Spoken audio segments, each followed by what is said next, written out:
Magandang umaga, ito po ang Mike Abby Live. Sabay na nyo napapanood, napapakinggan sa PTV4, Radyo Pilipinas, IBC 13, Facebook page, Mike Abby Live. Ngayon pong araw ng Thursday na nga, April 3 ng ating 2025. Luzon, Visayas, Mindanao, kamusta na po kayo mga Pilipino sa ibayong dagat? Hindi namin kayo nakakalimutan, siyempre lagi namin kayong kasama. Nagbabakasyon, OFW, or may mga pamilya na dyan, sa abroad, kayo ay Pilipino pa rin. Alam ko ang inyong damdamin, pagmamahal, malasakit nandun pa rin. Sama-sama tayo sa mga balita sa loob at labas ng ating pamahalaan, especially sa mga ginagawa ng ating Pangulo, yung mga policy, programa at iba pa na mahalagang makarating sa inyo. Mga kaibigan, narito na po ang ating mga balita. Nasa 6 na po, okay? 90 ongoing housing project daw po ang ginagawa ng pamahalaan, habang ilan pa ang nakalinya sa tinatawag na pipeline daw ho na gagawin sa hinaharap. Ibig sabihin, continuous yung housing project. Yan o, sarap tirahan yan o, kondo ha, gagandang bahay yan. Sa pahayag po ng Palace Press Officer at PCO, Undersecretary Attorney Claire Castro, bukod umano sa 90 na kasalukuyang ginagawang housing project, ay nasa 82 na mga proyekto ang kasalukuyan anyang nasa pre-production stage na, habang umaabot naman sa 436 ang nasa estado ng pending proposal. So baka maabot nga yung, di ba, ang original dyan ay 6 million pabahay sa loob ng 6 na taon ni Pangulong Marcos. Ay tama-tama, 3 taon na halos, So baka ang ganda ng bahay, yan sarap tumira dyan. Para kayong naka-hotel, di ba? Yan ang uso ngayon, yung ganyang klaseng pabahay, building na, para ho social ang dating, kondo, di ba? At kailangan lang inyong pangalagaan yan, ng maintenance at iba pa. Mabuhay ang mga Pilipino na nagkakaroon ng pabahay, program at nakikinabang dito sa Luzon, Visayas, Mindanao, anuman ang inyong kasarian, relihiyon, paniniwalang pampolitikal, walang pinipili dyan ng Pangulong Marcos, lahat ay magkakabahay doon sa mga nangangailangan. Nagpaabot na po ng kanyang pagbati ang sa Department of Education, si DepEd Secretary Sani Angara, sa mga nagsisipagtapos para ho sa school year 2024-2025. Sa kanyang mensahe, sinabi po ni Angara na dapat bitbitin ng graduate o mga nagsipagtapos ang pagsusumikap, pagiging madiskarte, pagmamalasakit sa bagong yugto ng kanilang buhay. Wow, galing naman. Pinuri ng kalihim ang guro at mga school staff na wala anyang sawang umaalalay sa mga estudyante. Gayon din ang mga magulang na sa kanilang hindi matatawarang paggabay, at binigyan din ng kalihim na batid niya anya ang sinusuong na hirap ng mga mag-aaral upang makapasok sa eskwelahan. Kaya't ito anya ang mas masisilbi anyang hamon naman para ituloy ang mga reformang dapat para ho sa sektor. So may reforma, may nagtatagumpay, may malasakit, lahat pinasasalamatan. Tama yon. Teachers, mga staff, at mga magulang nagpapaaral ng kailang mga anak. Kasi pag nag-aaral ang mga bata, makakaiwas sa masamang bisyo. Lalo yung patambay-tambay. Baka kung saan kayo matuto at baka magamit lang kayo sa politika ng iba, ay mag-aral na lang para may sariling buhay at pag-asa sa darating na mga panahon. Samantala, mahigit 17,000 daw po na overseas Filipino workers nakapag-parehistro na para ho sa pre-voting enrollment system. Wow, ayos, handa na sila para sa eleksyon sa 2025. Actually, sa Mayo nito. Next month na, huwag natin patagalin. Next month na ho ang eleksyon. Ayon sa COMELEC, samantala, nagsimula naman pong mamahagi daw po ng Voters Information Sheet nga po, or BIS, ang COMELEC. Nilalaman ayan nito ang mga presinto, botante at gabay kung paano sila makakaboto. Wow, talagang yan BIS. Alam ko, ipamamahagi yan, ipaparating sa atin, dadaling sa ating mga bahay-bahay. Para nandun na yung listahan ng lahat ng ating kailangan. Kandidato, anong presinto, anong barangay, anong eskwelahan. Pag naligaw pa kayo dyan, malamang naghihintay kayo ng bayad. Pagka naligaw pa naman kayo dyan, malamang naghihintay kayo ng mayroong mga ayuda nang wala sa lugar. Iwas kayo doon. Ituturo na sa inyo kung paano ang pagboto, kung saan at anong oras. Yun na lang, kung sino iboboto nyo, hindi pwedeng pakialaman. Bahala kayo kung sino. Iboto natin ang merong prinsipyo, may paninindigan. Hindi yung puro politika lang, papugi, paganda lang, alang kakwenta-kwentang kandidato yan. Mahalaga yung tutulong kay Pangulong Marcos para ma-develop, mapaunlad ang ating bansa. Yung mga kandidatong namumulitika lang, walang ginawa kundi politika, walang walang platform, o mga agenda kung ano ang dapat gawin, ay iwasan natin yan. Budol-budol ang aabutin natin dyan. Okay? Pinayagan na ng Commission on Election o COMELEC ang mga kandidato na mamigay. Ayan, mamimigay na ng t-shirt, candy sa kailang pangampanya. Naniniwala ang COMELEC Chairman George Erwin Garcia na hindi anya sapat ang candy at damit para makabili ng boto. Ayan, hindi naman talaga. Nabigay ka ng candy, flying voters na ba yun? Hindi naman. Bukod sa mga t-shirt at candy, pinapayagan din po ng COMELEC ang pamimigay ng sombrero. Ayan, sombrero at iba pa. Tama ba?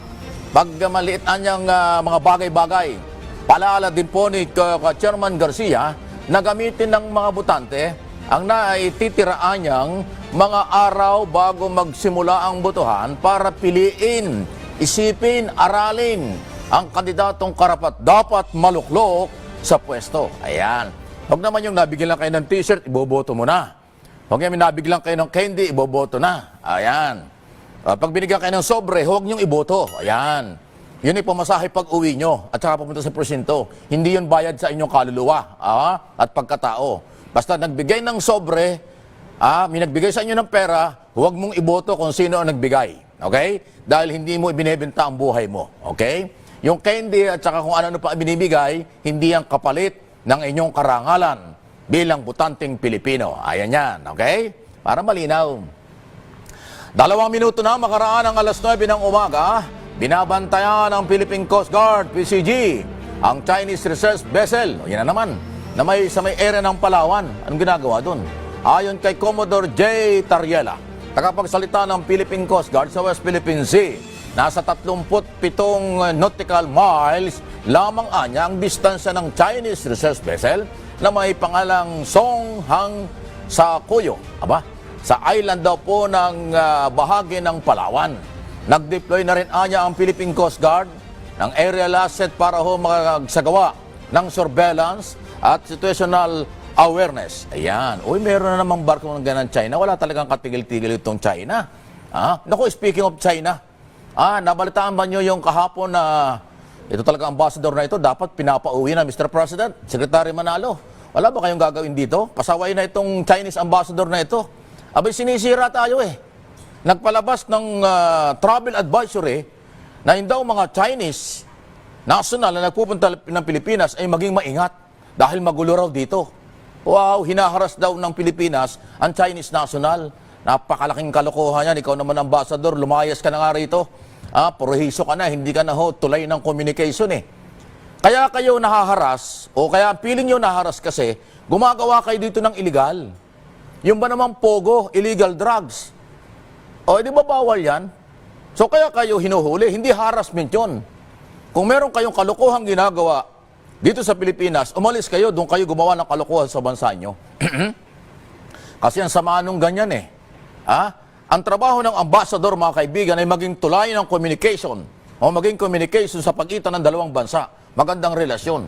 Pero itong travel advisor ito ng China ay paninira sa mga Pilipino, yung imahe at iba pa.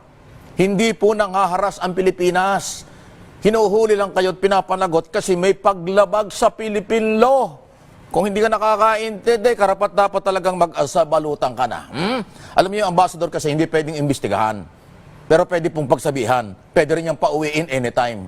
Palayasin kung hindi nakakabuti at nakakatulong ang mga pinaggagawa. Huwag mong sirain ang Pilipinas sa international community at sa inyong bansa. Kayo ang nanghaharas dito.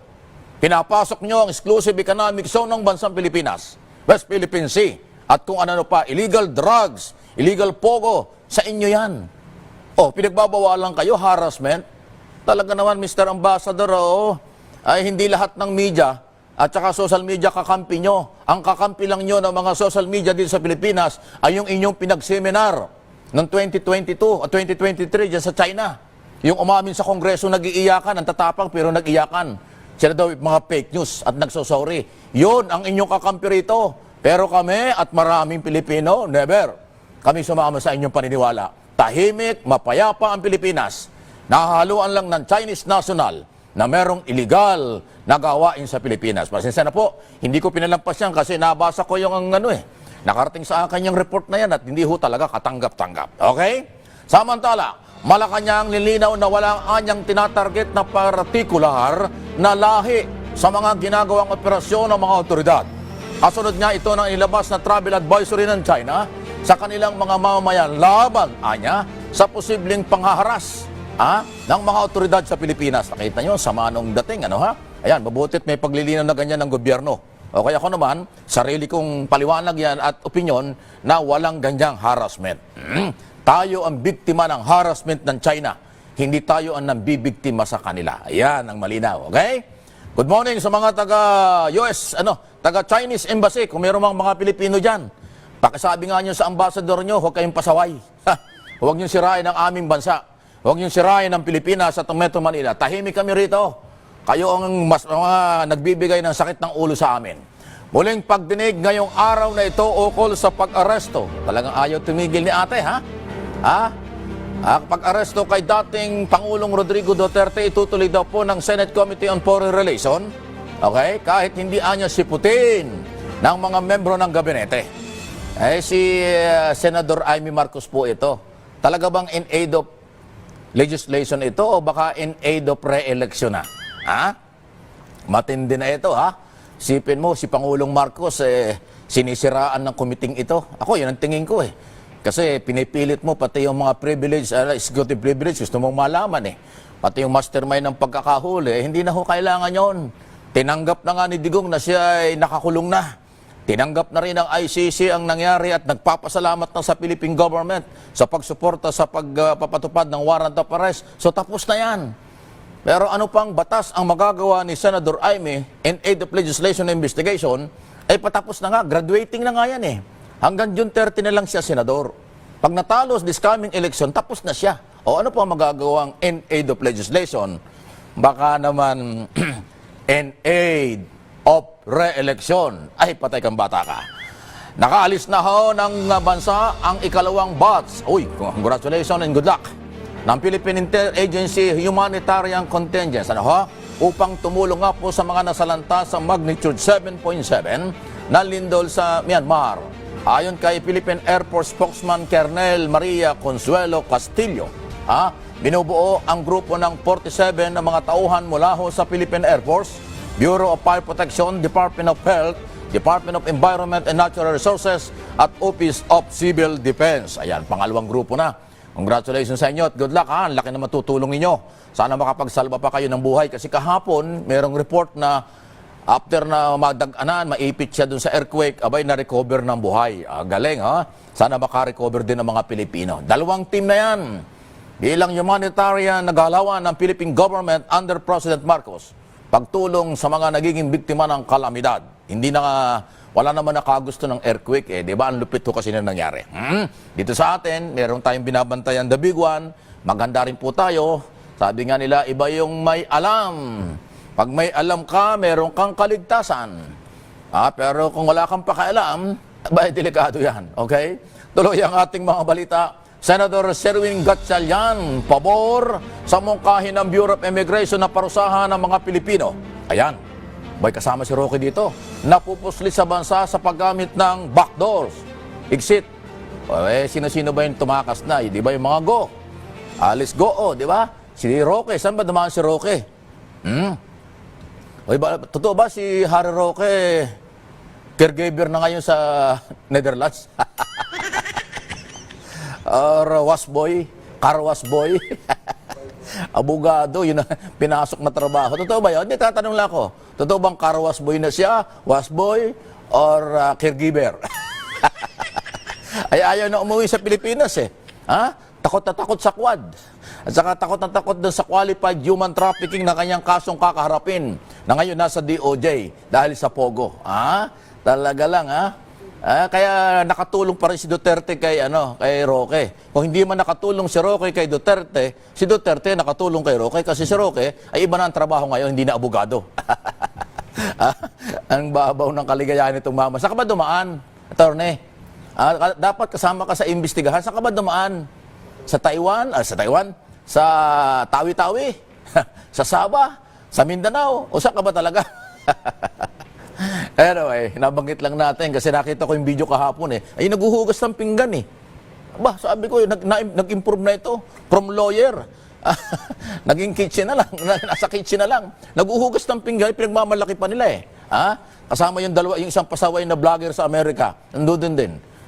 Parehas na parehas ang galaw. Tuloy ang ating mga balita. Pinalahanan po ngayon ng Bureau of Internal Revenue o BIR ang lahat ng mga taxpayer nga po ng asikasuhin daw ho ang kanilang 2024 income tax return nga po, ITR. O magsumiti na tayo bago ang deadline sa April 15. Uy, malapit na, next week na yan. Ayon kay BIR Commissioner Romeo Lumawig Jr., marami ang option A niya ngayon ng mga taxpayer kaya ng electronic filing, payment system. Ayon kay Commissioner Lumawig, ay pinadadala na lamang para ho sa mga taxpayers nga po ang pagsumiti ng pagbabayad ng mga buwis. Ayan, bayad ho tayo, kailangan ng pera. Maraming dapat ng gastusan. 6.3 yata, magkano ba? Mahigit na 6 na trilyon ang perang kakailanganin natin sa taong ito. Pagka nabitin sa koleksyon ng buwis, sabay ba utang na naman? Okay? O sige. Yung mga nagrarally, nagbabayad ng tax. Di ba? Yung mga nagrarally ba, taxable? Wala, di ba? Anyway, so para ho sa atin ito, magbayad ng buwis. Pero kami mga manggagawa, bago namin makuha ang sweldo, nabawas na yung buwis namin Una pang nakakatanggap ng pera namin ang BIR. Kasi bago namin matanggap yung sweldo, nabawasan na para sa buwis ng pamahalaan. At malaking tulong yan, malaking karangalan naman yan. Okay? 12 minuto makaraan po ang alas 9 na umaga. Meron po kaming inaantabayanan. Maya-maya po, meron live mula sa Malacanang. Meron yatang signing si Presidente. Kaya anytime po ay papasok ang Malacanang at ating papanoorin yan. Pero bago ang lahat, bago yan at iba pa, break muna kami at magbabalik pa rin. Huwag kayong alis, nagsisimula pa lang halos ang mga balita talakayan. Dito po sa Mike Abilay.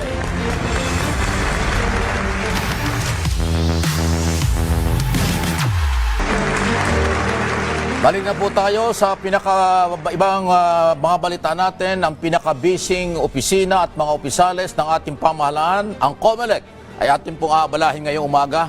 Si Atty. John Rex Laudianco po, ang tagapagsalita ng COMELEC, tayo makikibalita kasi liliwanagin natin sandali itong issue muna ng BIS kasi meron daw hong na-print ang BIS. Voters information sheet nga po para daw ho sa lahat ng mga botante. Paano ba ito? Attorney, magandang umaga po. Good morning. Magandang umaga po, Sir Mike, at sa lahat po ng taga-subaybay na Mike Abilay. Good morning po. Ay, salamat po sa oras, Attorney. Ano po? Paki-explain nga ninyo, ano ang purpose ng BIS na ipamamahagi daw po ito sa lahat ng mga voters sa buong bansa? Attorney. Ayon po kasi sa Omnibus Election Code, ang COMELEC po ay dapat mamahagi ng isang information sheet kung saan nakalagay po ang impormasyon kung saan boboto, anong presinto ang bawat isang botante, at ganoon na rin po nakalagay yung mga kandidato po para sa mga national at local positions na kanyang bobotohan. Tinagdagan na po ng COMELEC ito, nilagay na rin po namin ang mga 8 hakbang sa pagboto para kumpleto na po yung impormasyon ng ating mga kababayan. So asahan po ninyo ito na sa buwan ng Abril ay matatanggap po ninyo. So kung ilan bilang po tayong botante, nasa 68,431,000 po tayo, ganun din karami pong inimprenta ng COMELEC na BIS. Iba-iba po to, iba kada munisipyo, iba kada distrito, at iba kada lungsod po. Ibig sabihin, kung halimbawa 3 ang botante sa loob ng isang bahay, 3 BIS ang darating. Tama po, kada botante ay entitled sa kanyang BIS dahil ito po ay katumbas din ng bilang ng kanyang balota. Pero meron pa bang panahon? Kasi ngayon, at 3 ng Abril, Attorney, pasintabi na po, may panahon pa ba para makarating ito sa ating lahat? Napakabilis ng oras. Opo, sapat na po ang panahon natin dahil na-imprenta na po ang lahat ng BIS at ito po'y pinamimigay na po. In fact, nagsimula po kaming mamigay 3 weeks ago dyan po sa Mindanao at sa Caraga. Napagkamalan pa nga po na kung para saan yung BIS, kaya nililinaw po namin ngayon sa tulong po ng Mike Avilay Show na ang BIS po ay impormasyon para sa bawat botante. Kita nyo naman po, may pangalan kayo, may address, may paaralan, may presinto. Nandun ang listahan ng kandidato, nandun ang 8 hakbang sa pagboto. At yung pinapipirmahan po ninyo sa inyo ng ating mga mga taga-COMELEC na nagdadala, hindi po yan gagamitin sa impeachment, hindi yan gagamitin sa tsa-tsa o kung ano pa dahil malinaw po, yan po ay ebidensya lamang na natanggap ninyo ang inyong BIS. Aha. So itong BIS na ito, pwede na rin gamitin kodigo ng mga botante para malaman kung sino yung lehitimo na kandidato na kailang pagpipilian. Tama ba, Atty.? Tama po, Sir Mike. Yan nga po talaga ang layunin natin. Kasi kesa gumawa pa ng listahan, kesa Ayun. gamitin pa yung sample ballot, yan na pong BIS ang dali nyo. Matatama na kung saan paaralan, kung sa presinto, ay sigurado po na tama pa yung mga kandidato na pagpipilian niyo po dyan. Anong safeguard, anong proteksyon para hindi isabotahin ng mga, alam mo na, may mga elementong masama ang galawan para hindi magamit sa kalokohan ito? Anong safeguard? Una po sa lahat, ang namamahagi po ay isang empleyado ng COMELEC o Ayun. isang aming naatasan. Talagang lehitimong naatasan po para mamigay, magbahay-bahay, magbara-barangay. Pwede nyo naman pong i-verify sa aming local COMELEC office. Una, yung identity nung namimigay kung talagang siya ba ay otorisado ng COMELEC. At ikalawa, yung bang BIS na binigay o natanggap ninyo ay yung siya mismong opisyal na BIS na ipinprenta ng COMELEC. So hindi pwedeng barangay chairman o politiko ang mamimigay nito? Ay opo, hanggat maaari po talaga hindi pwede yan dahil alam naman po natin na maaari po makisama sa action politikal. Kaya po dito talagang nag-hire na lang po ang COMELEC ng mga tao para padala ang inyong mga BIS. Ayan, dagdag na trabaho. Samantalang maiba naman ako, Atty., ano po? At totoo ba na papayagan na ninyong mamigay ng sombrero, ng candy, na kung ano mga bagay-bagay ang mga botante at hindi ito vote buying, ito ay bahagi lang ng kanilang kampanya. Tama ba yun, Atty.?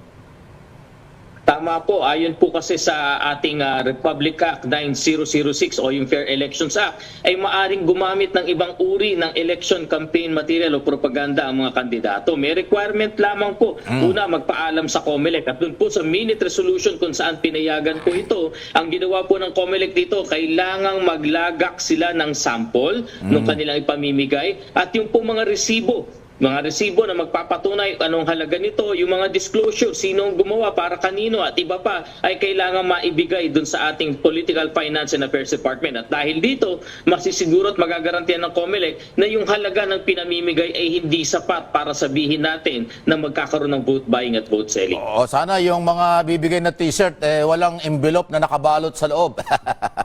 Walang pera, bawal yan, di ba? Ibang usapan po yan. Kung sakali pong may ganyan, ay pagbigay, alam po ninyo, sa Committee on Contrabigay ng COMELEC, nang sa gayo, maimbestigahan, makakuha ng ebidensya, maitaguan yung identity at COMELEC po ang magsampa ng kaso at mag-prosecute po nito. Ako, ang advice ko dyan, Atty., pasintabi na iba, kuhanin yung pera, huwag iboto yung namigay ng t-shirt. Di ba? para pagsisihan niya yung kanyang ginagawa. Anyway, Atty., ganito, alam naman natin, matindi yung nangyari sa Myanmar. Ano? Mayroon tayong mga kababayan doong botante, OFW. So, paano ngayon sila makakaboto? Ano bang adjustment na ginawa ninyo para makapaghanda yung mga OFW dyan sa bansang biktima ng earthquake? Opo, kung hindi po ako nagkakamali, more or less sa 200 plus po ang botanting Pilipino sa bansang Myanmar. Unfortunately po, nung una ay talagang 200, nais natin ang 200,000? internet voting. 200,000 o 200? 200 lamang po, 200. 200 lang? 200 po.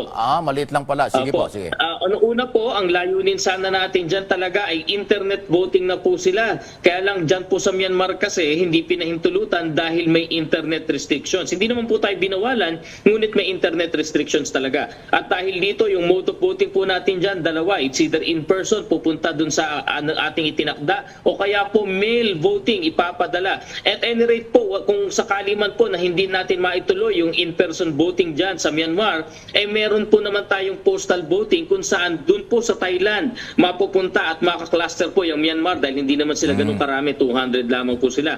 Parte rin po ito ng contingency measures ng COMELEC dahil naintindihan po natin ang sitwasyon nila ngayon. So gagawa po ng paraan ng COMELEC para makarating yung pong kanilang mga balota. May sapat na panahon pa naman po dahil April 13, 1 month po before the elections ang voting po sa overseas. Napapag-usapan ng OFW. So, paano yung mga nakakulong sa Qatar?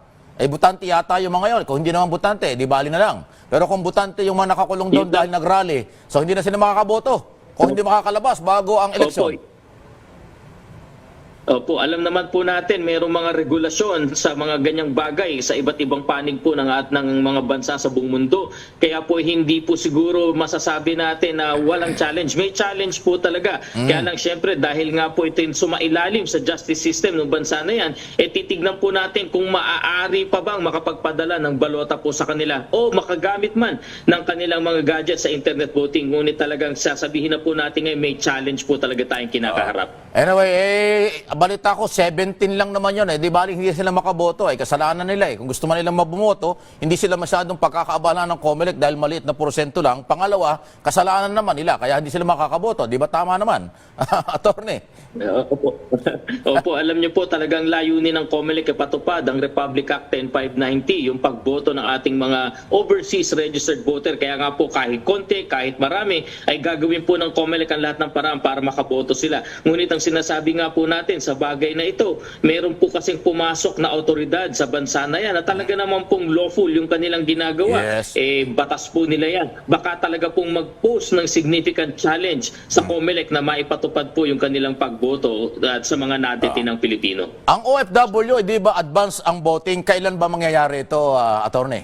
Advance sila Opo, tama po kayo. 30 days before the May 12 elections po. Kaya po ang pagboto ng overseas voters sa lahat ng panig ng mundo ay magsisimula ng April 13 po. April 13, 2025. So next week na pala ito, malapit na. Ano, ho? So hindi sila kasabay ng eleksyon natin, advance talaga sila.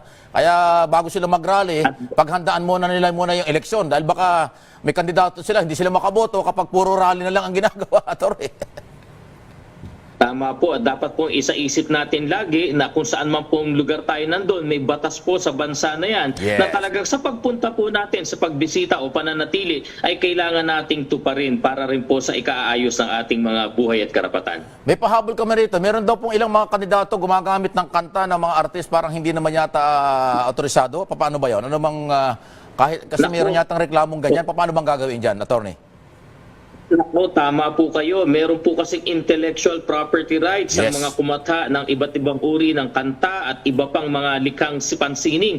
Kaya po sana meron po tayong pamamaraan para po maparating sa COMELEC yan. Dahil alam niyo po, makipaglagda ng Memorandum of Agreement ang COMELEC sa Intellectual Property Office of the Philippines. Kaya po pag may natanggap na reklamo ang COMELEC patungkol sa violation ng intellectual property rights, ay ipaparating po namin ito sa IPOPHIL. Maimbestigahan po kayo. May maari po itong mag-iisang kasong kriminal din na magdulot ng pagkakadisqualify po ng isang kandidato. Panghuli na lang at siguro mensahe mo na rin, gaano kahanda ang COMELEC? Ilang araw na lang kasi next month, election na, April 3 na ngayon. Attorney, nasa iyong pagkakataon sa iyong mensahe at gusto mong iparating pa, hindi ko na itatanong sa ating mga mamamayan dito sa Pilipinas at sa abroad nakikinig ngayon. Maraming salamat po, Sir Mike. Ang inyo pong COMELEC ay handang-handa. Tuloy po ang preparasyon, tuloy ang training, tuloy ang deployment, tuloy po ang dispatch. Wala po kaming nakikitang balakid sa pagsasagawa ng May 12, 2025 elections. Kaya po kayong matakot, magduda na magkakaroon po ng pagpigil o no elections. Ikalawa, doon po sa ating mga kandidato, kami po ay nagpapasalamat na kusa na po kayo nagtatanggal ng mga unlawful at illegally posted campaign materials nang hindi na namin binabaklas pa o nagpapadala na notice. Tuloy-tuloy lamang po. At sa ating mga botante, yung pong mga bagay na pagtupad, pagsunod sa mga alituntunin sa halalan, dapat po isama nyo yan sa magiging basihan kung dapat bang iboto ang mga kandidatong nanliligaw sa inyong mga boto. Dahil kung simpleng patakaran sa pahalalan, hindi kayang sundin, nandadaya, nanggugulan, nanlalamang, wala po tayong aasahan na maayos sa serbisyo publiko sa mga kandidato. Wow. Yan. Maraming salamat po. Talagang kumpleto. Pag ikaw kausap namin, talagang wala na. Kumpleto na ang lahat. Salamat, Attorney, sa iyong paliwanag at pagtanggap ng aming tawag. Mabuhay po kayo. Dito lang kami. Anytime na kailangan nyo, walang problema. Attorney, salamat po. Maraming salamat po. Mabuhay and God bless po, Sir Mike. Mga kaibigan, si Attorney John Rex Ladianco po, ang siyang tagapagsalita ng COMELEC. Ayan o, detalyado. Kayo na po, mula sa mga overseas Filipino workers, advance ang inyong pagboto. April 13 ang simula na. Yung mga pasaway, hindi kayo makaboto niyan. Sayang ang inyong pagkakataon. Ayan o, at lahat ng paghahanda. Pati yung BIS, matatanggap pala natin ito, At hindi galing sa politiko, hindi galing sa barangay, galing mismo sa mga pansamantalang kinuha ng mga empleyado ng COMELEC na magdidistribute bahay-bahay ng BIS. Mahalaga yan para nandun ang detalye, anong presinto, anong eskwelahan, anong barangay, ilan ang kandidato, mamimili ka na lang doon. Anong araw at oras ang botohan? Nandoon na. Kompleto, hindi ka na kailangan magtanong sa kapitbahay, baka maguyo ka pa. Hindi mo kailangan magtanong sa mga politiko, baka magamit ka pa. Nandoon na sa BIS. Napakahalaga po niyan. Voters Information Sheet nga po, kung di ako kakamali, mga 2-3 pahina lang naman yon na pwede nyo daladalahin sa oras ng araw. May mga bakanting oras kayo. Aralin, basahin, reviewin, lalo na yung pangalan ng kandidato dahil kailangan po ay aralin natin. Huwag yung kumakanta lang, sumasayaw lang, gagawin na ninyo senador. Kaya pag tingnan senador, kamot ulo na lang. Di ba? Para hindi magsisi, maging matalino sa pagpili ng kandidato para hindi mabudol. Okay? Nagpatupad nga po ang Department of Agriculture o DA ng pansamantalang import ban sa domestic at wild bird at kanyang kanilang produkto sa Turkey nga po. Uy, sa ibang bansa talaga ito. Sa gitnaan niya ng pagkalat daw ho ng bird flu na naman sa bansang Europea. Sa Europe nga po ito. Ganon, meron namang ganon problema tayo.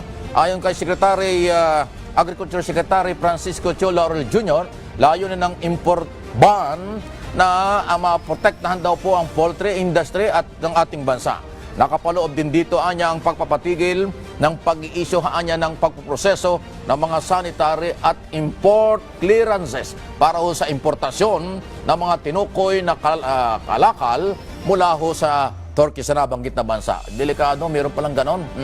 Kasabay ng direktiba din na huwag anyang papasukin ang mga produktong kinatay o ginawa bago ang January 1 ngayon taon. Naku, mahaba palang double check ito.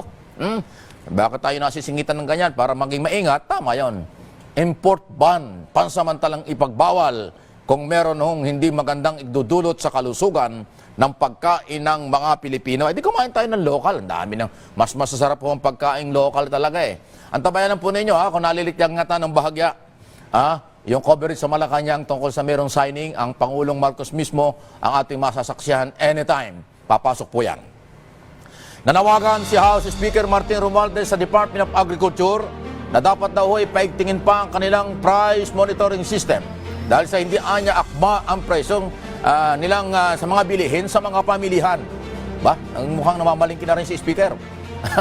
Ginawa naman ng daan ng DA ang kailangan niyang magagawa at pagpabantay sa presyo. Ngunit mas mainam na dagdagan pa ang mekanismo sa pagmonitor. Mahalagaan niya umano ito para tunay na makuha ang totoong presyo ng mga bilihin sa pamilihan. Ayan. So mukhang namamalingki si Speaker. Alam niyang merong galawang kakaiba. Okay? So sige ho. Ginagawa naman siguro ng DA yan. Samantala, pinayagan na daw po ng COMELEC. Ano ito? Pinayagan daw po ng Commission on Election o COMELEC ang mga kandidato na mamigay nga ho. Hindi, nabanggit na natin ito. Nabalitan natin ito yung candy at saka baka sumobra. Yung mga candy at saka ho t-shirt sa kampanya, nabalitan natin kanina yan. So, okay lang yan. Ayan, pero may limitasyon Hindi, baka naman ibigay nyo isang truck na candy. Talagang vote buying yun. Baka naman ibigay nyo 2 dosen ng t-shirt. Vote buying din yun. Dapat isang t-shirt lang, yung candy, yun talagang hindi sapat para ma-justify na vote buying. Okay? Pero kung truck naman, ang dinideliver nyong t-shirt at candy sa isang barangay, malamang vote buying din yun. Baka yung nakatira sa isang barangay, 100,000 tao, mga 50,000 lang. Pero dinideliver nyong t-shirt doon 200,000. Baka maging vote buying na rin yan. Di ba? Pag maraming candy, baka diabetes pang abutin ng mga tao. Naloko na. Yung mga lang, pantawid, uhaw at saka gutom. Yun lang ganon. T-shirt na pampalit ka pa yung pinapawisan. Ganon lang po. Huwag sobrahan. Okay? Samantala, ano ba ito? Okay. Hiniling daw ho ng American author Nicholas Hoffman. Ito yung abogado. Kala ko ba British national ito? Abogado po ni dating Pangulong Duterte, taga-suporta ho ni dating Pangulong Duterte, na itigil daw ho ang pagmiminsahe sa kanya dahil marami anyang nagkakamali. Ganon. Napapagkamalaan na siya daw ay British-Israel lawyer. Ganon ba? Kala ko yun ang pakilala. Mukhang sablay talaga doon Ano ba talaga siya? Na kumakatawan daw ho kay dating Pangulong Duterte dyan sa International Criminal Court. Si Kaufman daw po ay American author daw ho ng dalubhasa. Ganon. Ayan mo, bakit ibang mukha niyan? Siya ba yan? Bakit ang ibang mukha? Bakit walang buhok? Eh, yung kung abogado may buhok ah. Kapangalan ba yan? Magkapangalan. Ayun pala yun. Pero hindi naman interesado ng Pilipino dyan. Huwag na lang. Hindi naman interesado mga Pilipino dyan. kahit anong magpabali-balintong ka niya, wala kami pakialam sa'yo. Bahala ka sa buhay mo. Ang kailangan namin yung balitang pambuhat, pang-Pilipino. Kung mayroong gumagamit sa pangalan mo at mukha mo, problema mo yon. Kung may mga bumabanat naman sa'yo, hindi naman makamarkos yun. Ang bumabati ko sa'yo, malamang DDS. Dahil baka hindi kontento sa performance mo. Kaya huwag natin pakialaman ang buhay niya. Tuloy tayo sa iba nating mga balita. Natawa naman ako. Bakit natin kailangan i-promote siya? Sino ba siya? Bahala siya sa buhay niya. Tuloy ang ating mga balita. 2 dayuhan na kabilang sa mga naaresto sa mga illegal pogo operation na naman. Pumanaw. Naku, naloko na. Baka na sinong nahawa dito. Pumanaw dahil sa sakit na AIDS. Nasa 34 din at sa 947 daw po ang dayuhan ng pogo ang nakadetene o detainee sa Pasay City na pinagagamot ngayon ng sa iba't ibang karamdaman. Yan, nagkasakit pa kayo, naging problema. Naku, may AIDS. Sinong nahawa niyan? Naloko na. Hindi lang pala pogo ang kalukuhan ng ginawa niya rito, pati yung sakit niyo, pinahawa pa niyo sa mga Pilipina. Ay sino naging kapartner niya? Alam mo naman diyan sa pogo operation, may prostitution diyan. Di ba, na-raid ng ilang beses nang ni-raid dyan sa may Pampanga at Bulacan kung saan-saan. Merong prostitution. O, nagkaroon ng AIDS yung isa, ikinamatay. O, sino ngayon ang nahawa? Kawawa yung mga nahawa dyan, naloko na. Sino kaya naging biktima dyan? Grabe, ha? Samantala, sa isang pahayag din, sinabi naman po ng Presidential Anti-Organized Crime Commission na malaki umano ang nagagastos ng gobyerno. Ayan na. Ng Pilipinas para sa pagkain at pagpapagamot ng mga naarestong pogo workers sa bansa. Ayan, naging problema kayo noon, hanggang ngayon problema pa rin kasi pinapakain pa sila. At kung ano-ano. Ayun ako, pero masakit dyan, nagkaroon ng AIDS. Namatay dahil sa AIDS, ganon? Sino kaya? Baka minahawa, delikado yan. Ano ha? Samantala, 9:35 na po ng umaga. Break muna po kami at huwag kayong aalis dyan. Magbabalik pa ang Mike Abilay.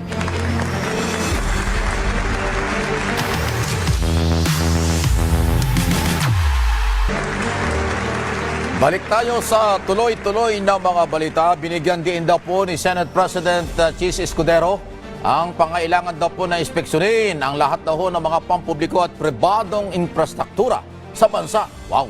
Para matiyak daw ang kanilang structural integrity. Wow!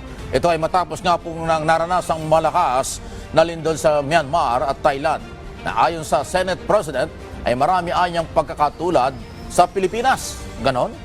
Pagdating sa infrastruktura, ayon sa kay Escudero, dapat daw po ay tiyakin na nagkakaroon ng regular na mga inspeksyon sa mga pampubliko ng infrastruktura at mga instruktura na pinatayo ng pribadong sektor. Partikular na nga po ang mga opisina, residential building. Okay? Marami ho, malamang. Baka nga yung iba wala pang building permit o kung ano man. Maraming palusot Samantala, sa press briefing naman po sa Malacanang kahapon, napanood ko ito, sinabi naman ni DPWH Undersecretary Maria Catalina Cabral na nasa 124 na mga assessment na ang kanilaanyang nakumpleto at higit 500 na mga gusali na ang kanilaanyang isinailalim sa trupiting daw ho ang nandito ho sa Metro Manila. Ayan, tama yung babaeng ito. Ito yung ating pinanood ako sa kanilang briefing Regular tayong followers ng briefing sa Malacanang ni Yosek Castro, kaya ho nakakarating sa atin. At taon-taon anya ay sinasagawa daw po ang structural improvement. Ano ha? Ayan, Sana ho nakahanda na talaga tayo. Okay? Para walang sisihan. Pero kulang yan Madam Undersecretary. Kulang po kung 500 lang. Ilang milyon Milyon ang building dito baka umabot ng milyon ang building dito sa Luzon. Kasi yung meron tayong big one na inaabangan, huwag naman sana mangyari, pero pinaghahandaan, yan ay mula Bulacan hanggang Laguna. Aba, yung dadaanan yan, ilang building at mga residential, commercial ang dadaanan nito. Kaya napakaraming building. Sana dagdagan pa rin ng DPWS. Mag-double time sila. Mula Bulacan, Quezon City, Marikina, Pasig, Makati, hanggang papunta ng South, papunta ng Southern Tagalog, kung saan aabot doon hanggang Calamba. Isipin mo, San Jose del Monte, Bulacan hanggang Calamba, Laguna.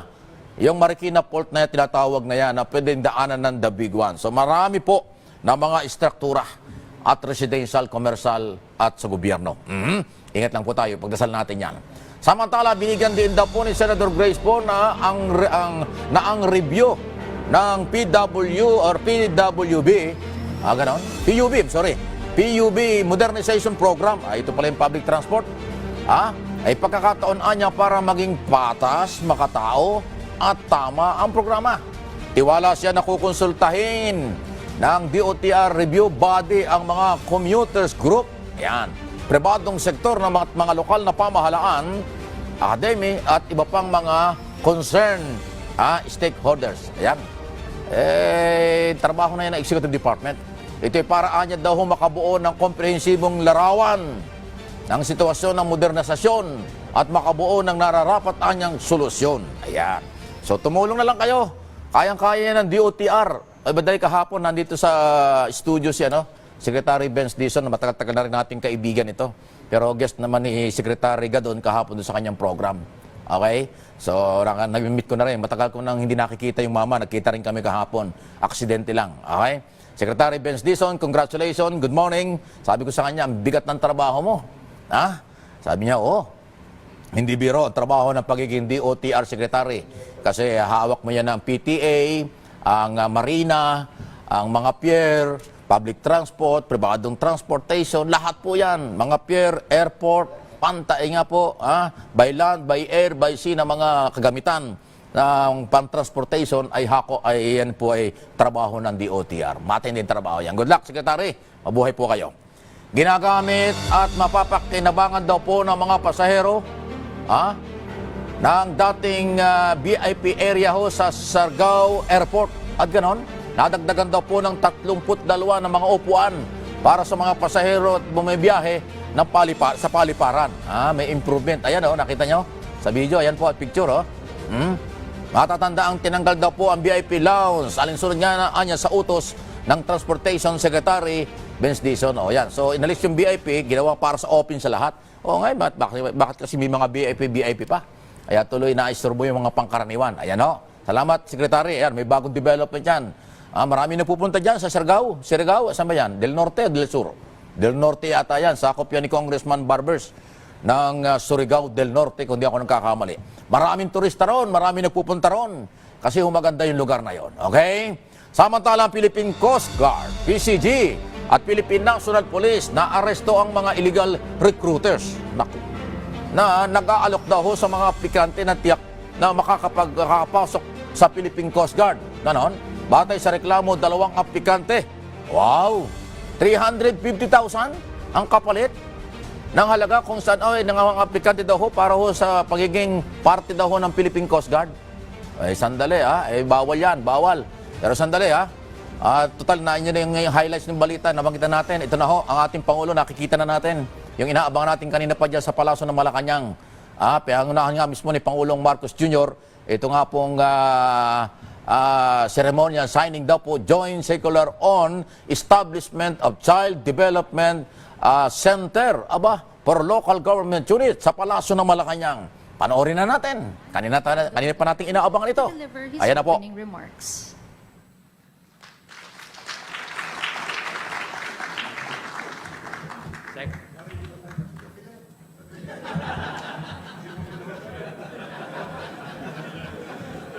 Sorry po. Good morning, Mr. President, Executive Secretary Bersamin, members of the Cabinet, to our esteemed legislators and local chief executives, fellow workers in the government. Magandang umaga po, Mr. President. Thank you for your leadership. Today we have the signing of a circular to build close to 300 new ECCD or child daycare centers. At alam namin ito'y isa lang sa maraming aksyon na inyong inutos. A few months ago, you ordered us to all the agencies involved in feeding to improve the implementation of our programs. So that is underway. And certainly this is a big step nagpapasalamat po kami sa inyo, Mr. President, for your leadership and your swift action on this, of course, with the assistance of DBM Secretary Mina, and we will also expect help from the ILG Secretary John Vic and our local governments. And syempre sa ating mga legislators dahil meron ho tayong, Mr. President, bagong Early Years Act which will be on your table for your signatures soon. So things are looking up, and we're very optimistic with your leadership. It's a true bayanihan effort for our children. Thank you for leading the nation, leading our children. Maraming salamat, Mr. President. Thank you. Thank you. Thank you, Thank you. Thank you, Secretary Angara. May we request everyone to direct your attention to the screens for the audiovisual presentation on the Child Development Centers by the LGUs. Taong 1990 nang maisabatas ang Republic Act 6972 na nagtatakda sa pagkakaroon ng daycare centers sa bawat barangay sa buong bansa. Pero, higit 3 dekada na ang nakalipas, hindi pa ito lubusang naipatutupad.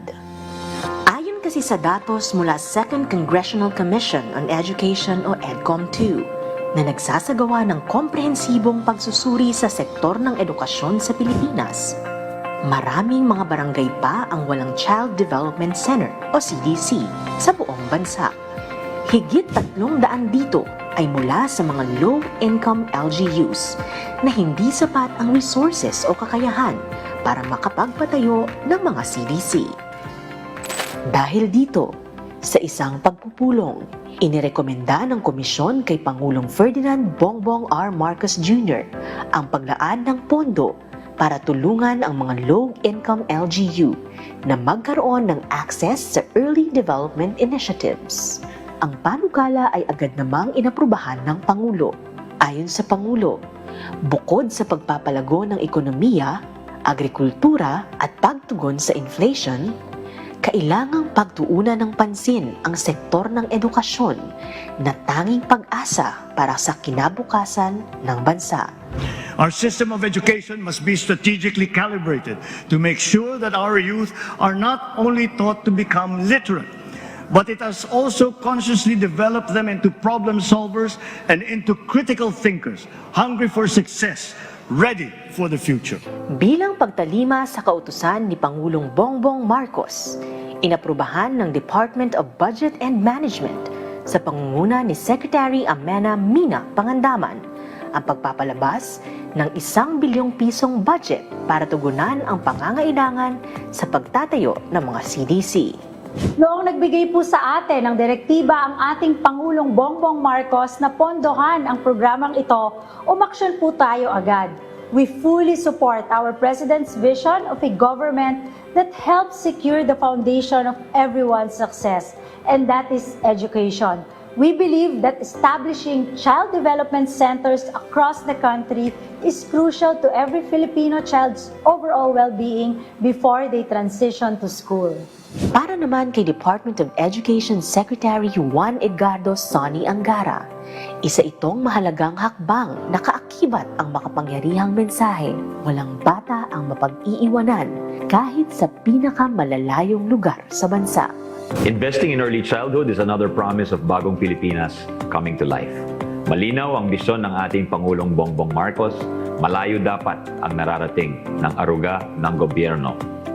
Through child development centers, our children will have the support and structure that they need even before they enter our classrooms. Sa bisa ng Joint Circular o kasunduan sa pagitan ng DBM at DepEd, inaatasan nito ang pagpapatupad ng mga local government unit ng multi-purpose building projects na gagamitin para sa child development centers. Sa paglulunsad ng programa, 328 barangay na kabilang sa mga low-income LGUs. Sa bilang na ito, 89 barangays ang mula sa Luzon, 106 sa Visayas, at 133 naman sa Mindanao, kabilang na ang BARM. Ang pondo ay magmumula sa Local Government Support Fund, Financial Assistance to LGUs, sa ilalim ng Fiscal Year 2025 General Appropriations Act o GAA. Maaaring gamitin ang pondo sa pagtatayo, pagsasaayos o pag-rehabilitate, pagpapaganda at pagpapalawak ng mga multi-purpose buildings na magsisilbing CDCs. Sa pamamagitan ng mga CDC, may access ang bawat bata edad 4 na taon pababa na magkaroon ng oportunidad sa mga pasilidad na maghihikayat ng active play at simulation activities na makatutulong sa kanilang development o paglaki. Alinsunod rin ito sa layunin ng EDCOM 2 na tugunan ang itinuturing na pundasyon ng sistema ng edukasyon, ang early childhood education, nutrisyon, at early grade numeracy at literacy. Katuwang rin ng komisyon sa pagtataguyod ng Child Development Centers, ang Commission on Higher Education, Department of Interior and Local Government, at Early Child Care and Development Council. Ang programa ay pagdalima sa itinakda ng konstitusyon at pangako ng gobyerno na gawing prioridad ang edukasyon sa bansa. Sa huli, maaasahan nating mas marami pang bata mula sa mahihirap na komunidad ang magkakaroon ng akses sa dekalidad na edukasyon sa pamamagitan ng pagtatatag ng Child Development Centers. Dahil ang pangako ng bagong Pilipinas, bawat bata ay may magandang bukas. Kasama ng buong puwersa ng pamahalaan, tutuparin po namin ang pangako na walang Pilipinong may iwan sa ating paglalakbay patungo sa isang bagong Pilipinas.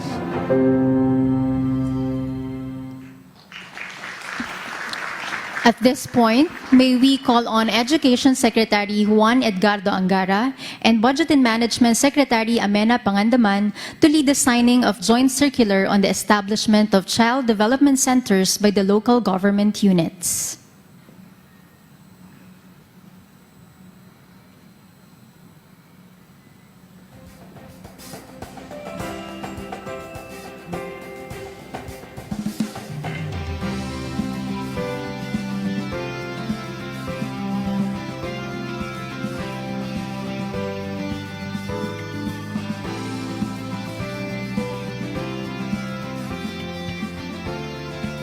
Congratulations, DepEd and DBM. May we now invite the President to grant a photo opportunity with our signatories.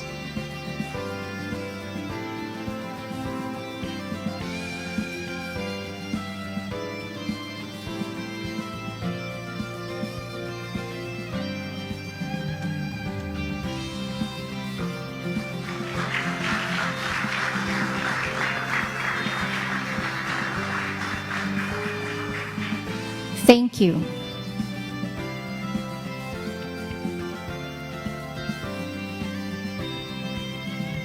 At this point, may we now call on retired Chief Justice and Executive Secretary Lucas Bersamin to introduce our keynote speaker.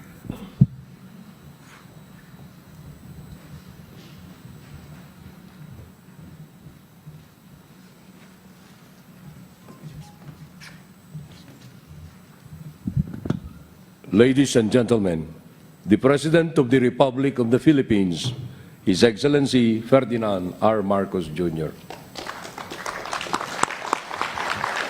Thank you to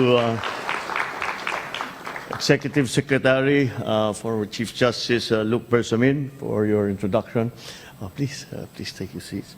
The Education Secretary, our Education Secretary, Sani Angara, Interior and Local Government Secretary, John Vic Remulla, Budget and Management Secretary, Mina Pangandaman, the legislative arm of this whole effort, led by Senator Sherwin Gatchalian, Senator Coco Pimentel, Representative Roman Romulo, Representative Jude Asidre, and the Union of Local Authorities of the Philippines, Governor Dakila Carlo Chua, Dax Chua, local chief executives of the different cities and municipalities of the Philippines, fellow workers in government, distinguished guests, ladies and gentlemen, good morning.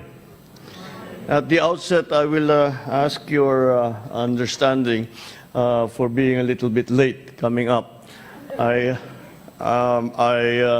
was downstairs doing a book reading for 3 to 5-year-olds in commemoration of what we are doing here. And I have to admit, I was having too much of a good time, so I actually asked if I could just stay there all day. But apparently the duties call. But nonetheless, it's always a joy to see the palace filled with a new energy, with a new laughter, the curiosity of children, as I'm sure you understand. Sometimes the palace is a very serious, very formal place. And when children come in, it reminds us what we are doing, why we are doing what we are doing. Earlier, I read a story entitled Ang Limang Tuta to these children, written by Eugene Y. Ebasco, illustrated by Almar Denso. It's a heartwarming tale about kindness and compassion for animals, showing us that no one is too young to make a difference in someone's life. I unfortunately probably made a mistake by bringing 2 of my dogs and losing my audience immediately. 3 to 5-year-olds are not the easiest audience to keep anyway. And I immediately brought my own distractions. And that's why you will have to excuse my trousers are full of shedded hair of our toys downstairs. But now let me tell you another story. Sometime in the 1860s, a small boy sat by candlelight with his mother learning to read Spanish. That boy was not paying attention to his lesson, and the mother decided to read the boy a fable, translating it from Spanish to Tagalog. It was about a young and an old moth, and the young moth's fascination with a flame. The moral of the mother's story was to listen to one's elders.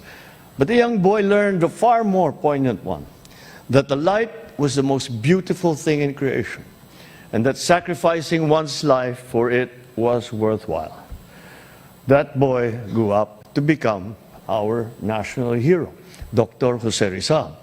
He inspired our nation to fight for its freedom. This story also emphasizes the importance of reading in building the educational foundation of our children.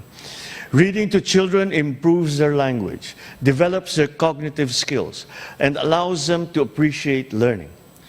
According to various studies, early high-quality education supports children's physical, and emotional development, which they need for school readiness. In 1990, Congress passed Republic Act number 6972, which required each barangay to have at least 1 child development center.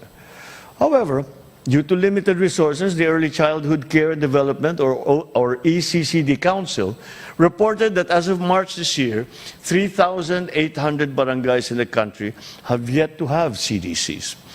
Too many children do not have the structured care that they need in their formative years. These challenges have been accumulating for the past 30 years, cannot be solved overnight. But that does not mean we should not begin. That should no longer be the case. Today we gather with one goal, to create a better and brighter future for our children.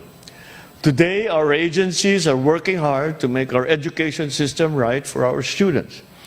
Last 4th March, I directed the DBM to prioritize and to fund the establishment of Child Development Centers, or CDCs, especially in the more remote barangays of Mindanao and other low-income municipalities. Our local government units will now shoulder additional costs as part of their counterpart obligation to complete the project. Sa pamamagitan ng suporta natin sa mga lokal na pamahalaan na may limitadong kakayahan na magtayo ng sarili nilang CDC, mapapabuti natin ang edukasyon ng mahihirap nating mga kababayan. These CDCs are venues for the implementation of early childhood care and development center programs and services, especially the early learning programs and family support program.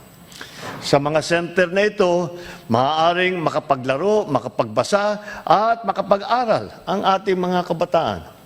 It can also be used as a resource center for developmentally appropriate learning materials and a laboratory for conducting research, data gathering, and innovations about early childhood. Sa pamamagitan ng mga CDC, magkakaroon ng maayos na pundasyon ng ating mga anak na siya namang magpapatibay sa pundasyon ng ating bansa. For this year, we have identified 328 low-income barangays that will now be provided with funding for them to access early childhood development initiatives. Of this number, 89 will be in Luzon, 106 will be in the Visayas, 133 in Mindanao, including BARM. However, CDC is just a piece of the puzzle. We must ensure that the foundations for the full development of our children are met. We are providing the first 1,000 days cash grant under the Pantawid Pamilyang Pilipino program that aims to improve children's health, nutrition, and development during the first 1,000 days of life. This ensures that our youth are on the right track towards proper cognitive development. I am glad to report that as of February of 2025, more than 68,000 households nationwide have received the F1KD grants, and we intend to reach even more. We are also pursuing the supplementary feeding program, the school-based feeding program, which work together to provide our children with at least one nutritional meal for their daily endeavors. In addition, we have implemented the Walang Gutom program. This gives 3,000 pesos in food credits monthly to the nation's most vulnerable families. My fellow Filipinos, we recognize that education goes beyond what happens just inside the classroom. The government continues to find ways to support our children so they can grow, they can thrive and reach full potential. Through health and community programs, we remain committed to helping them become productive members of our society. The Nigerian proverb, "It takes a village to raise a child," emphasizes the importance of a whole of society approach in giving our children the tools they build to face their future. To our LGUs, we need your full commitment to ensure the success of the project. You must provide our childhood development teachers and workers with the support and resources that they need, while encouraging our community members to take an active role in the CDCs. To every official and worker who believes in the power of this endeavor, I am confident that your work here will positively impact our children, our families, and then our communities. To our parents, especially those who have young children, take the time to read stories to your children. It is time well invested. It may be a small step, but it is a crucial one in looking after those who will inherit our motherland. Sa ating lahat, ipakita natin sa ating kabataan ang pagiging bagong Pilipino, disiplinado, mahusay, at mahal ang bayan. Let us carry on with our work so that every child can grow up knowing that they are valued, knowing that the hands that guide them belong to the ones who are unyielding in their love for this country. Maraming salamat po at mabuhay ang bagong Pilipinas. Thank you, Mr. President. And now, may we request the President to kindly grant us a photo opportunity. May we call in front the Cabinet Secretaries and Senators present to please proceed on stage. To be joined by first set of local chief executives seated from the first until the third row.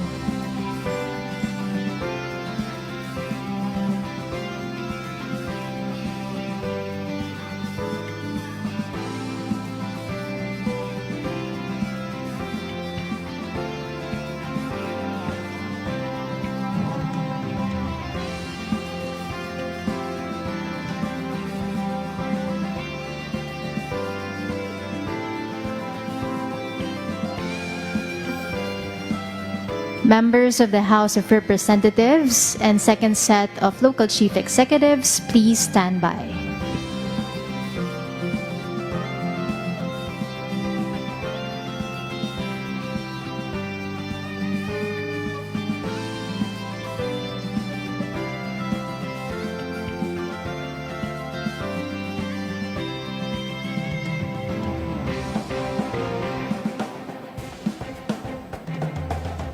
Thank you. Please exit to your right.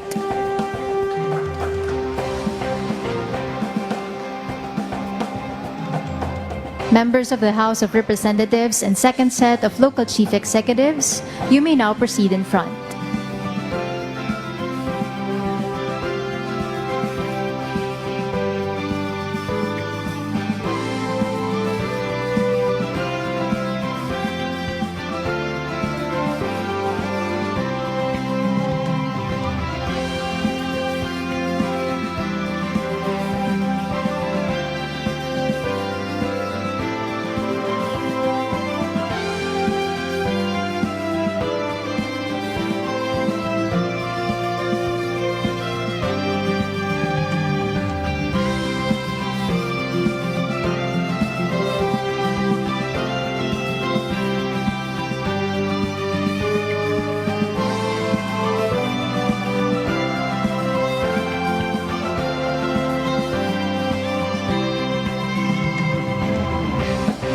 Thank you. Please exit to your left. May we now request the President to please proceed downstage to grant us a group photo. May we also request our attendees to gather at the center and join us in the group photo.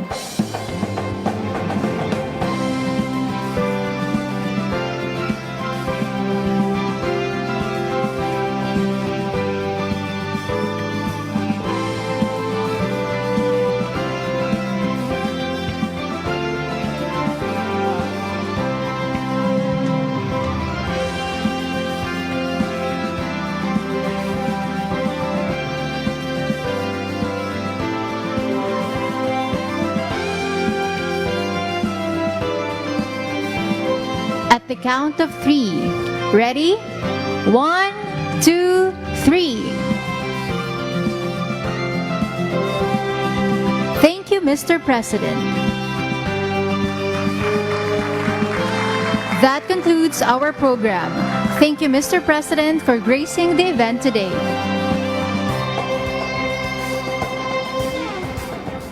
Once again, ladies and gentlemen, the President of the Republic of the Philippines, His Excellency Ferdinand R. Marcos Jr.